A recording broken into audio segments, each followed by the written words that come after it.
Ready সবাই? হ্যাঁ অবশ্যই। আপনারা সারা দেশে জাতীয় চলচ্চিত্র গণভোট বিষয়ে জনগণের সাড়া কেমন পাচ্ছেন এবং আগামী নির্বাচন নিয়ে সুস্থ করার ব্যাপারে সরকারের পক্ষ থেকে কতটুকু পদক্ষেপ গ্রহণ করা হচ্ছে এবং সে বিষয়ে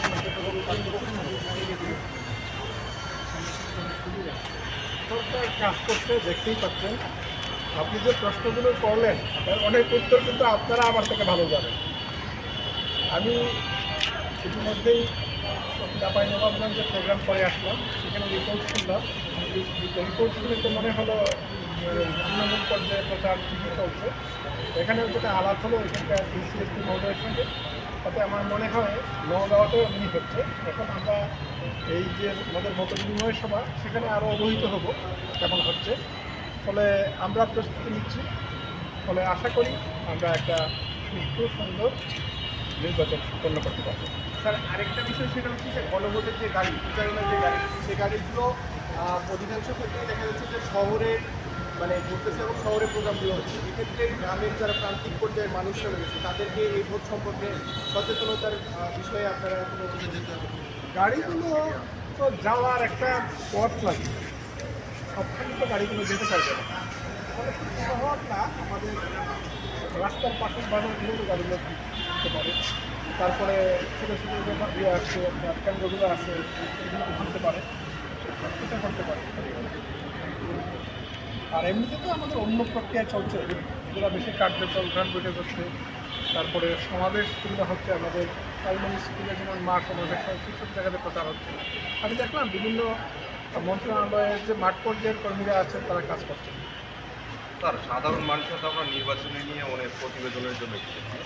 তো অনেকে বলছে যে আসলে শেষ পর্যন্ত কি আসলে নির্বাচনটা হবে কিনা এটা আমাদের আসলে তারা বলছে মানে এক ধরনের ভীতি বা এক ধরনের আসলে কেমন জানি অন্য মনস্কতার লক্ষ্য করছে।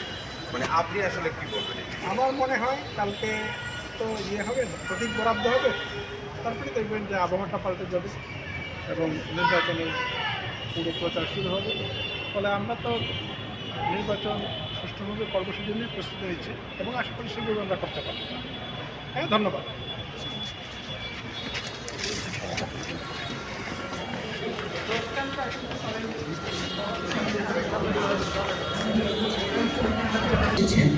আমি সভাপতি মহোদয়কে প্রধানমন্ত্রী এবং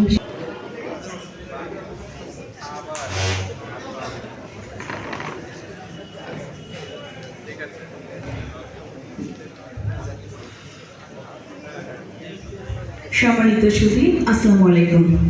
সাংবিধানিক সংস্কারের মাধ্যমে একটি শক্তিশালী গণতন্ত্র, স্বচ্ছ শাসন ব্যবস্থা এবং জবাবদিহিতামূলক প্রশাসন প্রতিষ্ঠার লক্ষ্যে আগামী 12 ফেব্রুয়ারি 2026 খ্রিস্টাব্দ তারিখে ত্রয়োদশ জাতীয় সংসদ নির্বাচন ও একই সাথে গণভোট 2026 অনুষ্ঠিত হতে যাচ্ছে।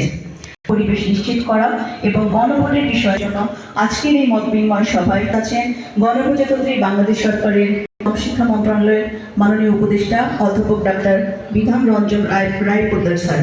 স্যারকে জেলা পরিষদের পক্ষ থেকে নওগাঁ জেলায় স্বাগত জানাচ্ছি। আজকের অনুষ্ঠানে সভাপতিত্ব করছেন নওগাঁ জনাব মোহাম্মদ সাইফুল ইসলাম। বিশেষ অতিথি হিসেবে উপস্থিত আছেন জনাব মোহাম্মদ তারিকুল ইসলাম, পুলিশ সুপার নওগাঁ। অনুষ্ঠান সঞ্চালনায় আছি আমি জানাতারা তিথি, অতিরিক্ত জেলা ম্যাজিস্ট্রেট নওগাঁ। সম্মানিত সুধী,